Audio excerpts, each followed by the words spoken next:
11 fevralda Mehman Hüseynovla mən əlaqə yaratmaq istədim və Facebook səhifəsində, Sancaq Media səhifəsində ona mesaj göndərdim ki, xahiş elədim ki, o mənə həmin bu xanımın şəxsi həyat videolarını göndərsin, yaxud şəkillərini göndərsin. Həmin günü, yəni çox qısa zamandan sonra Elman Əliyev və Zəki bəy Səlimov həmin materialları mənə atdılar. Və hətta Elman Əliyev mənə 2 video atmışdı və mən onları baxandan sonra mən inanmadım ki, bu doğru videolardır, bu fake videodur.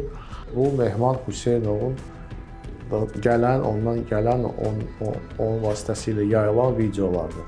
Bu informasiyanı əldə edəndən sonra fevralın 11-də mən Facebook səhifəmdən Mehriban xanım Əliyevanın Facebook səhifəsində, ondan sonra Arzu Əliyevanın Facebook səhifəsində və Leyla xanım Əliyevanın səhifəsində orada mesaj yazdım ki, mənim əldə etdiyim müəyyən materiallar var Alyona xanımın şəxsi həyatından və mən işarə etdim ki, əlaqə saxlamaq istəyirəm onlarla.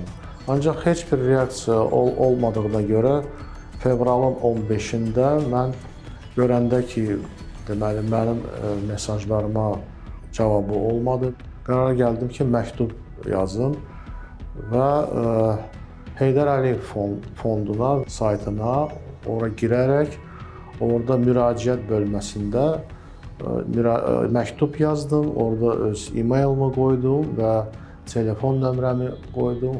Bu şərtlərimi təzədən təkrar elədim. Mənlə Messenger vasitəsilə onların adamları əlaqə saxlasınlar.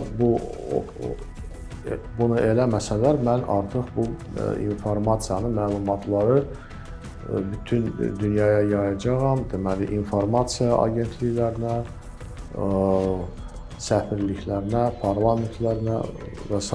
Təxminən ayın 18-i mən deməli, Cavid Qurbanovla əlaqə yaratmağa nail oldum. Cavid Qurbanovla biz Telegram Messengeri ilə əlaqə qurduq, orada danışıqlar apardıq.